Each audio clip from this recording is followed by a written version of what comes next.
Let me take you back to the days before human rights. Before humans started to embrace the humanity of other humans.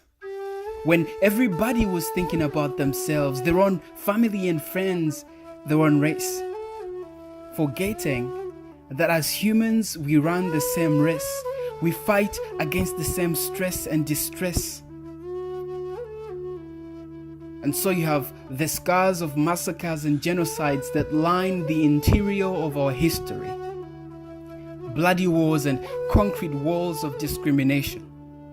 Every nation on the planet has suffered the consequences of ignoring the dignity of humanity. Dark days, horrible history, I can't say much. But lest we forget where our freedom came from. Lest we continue to show the amnesia syndrome, where we care about nothing but nothing. I'm here to remind you.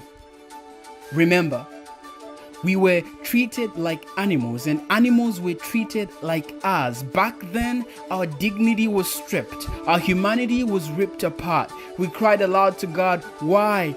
And He never seemed to answer. There are many stories, but this one is the reason we are here.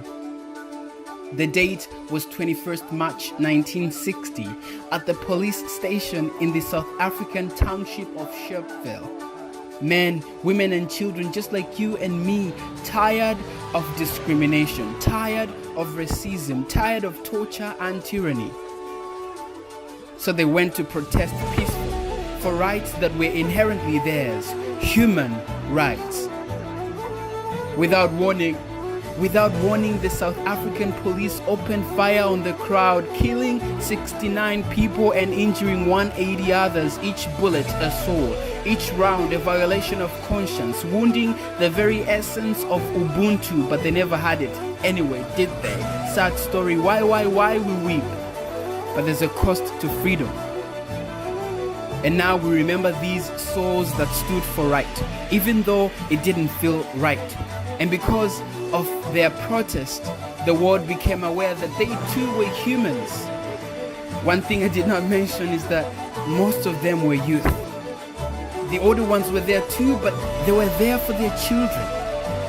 You had the Soweto uprising, youth like Hector Peterson and Mbuyisa Makubo, Steve Biko, Nelson Mandela did not stand for their rights when they were 90.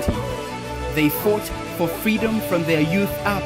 So the message to the youth is, please youth up. The youth is the bridge between past and future, between slavery and freedom, between generations and generations. 60 years ago, decades ago, human rights were violated. Not because they were not known, but because they were ignored. For you see, the human rights aren't just the 30 articles in the Universal Declaration. Human rights is what it means to be human. So what makes you think that everybody will respect your rights? We have suffered so much to believe that humans will always deliver. So we need to know our rights for ourselves and fight for them every single day. We, the youth, have the potential to preserve human rights. Let's direct our fresh energies into educating ourselves about what are our rights. Because if every youth knows their right, and fights for it, no one can lead them otherwise.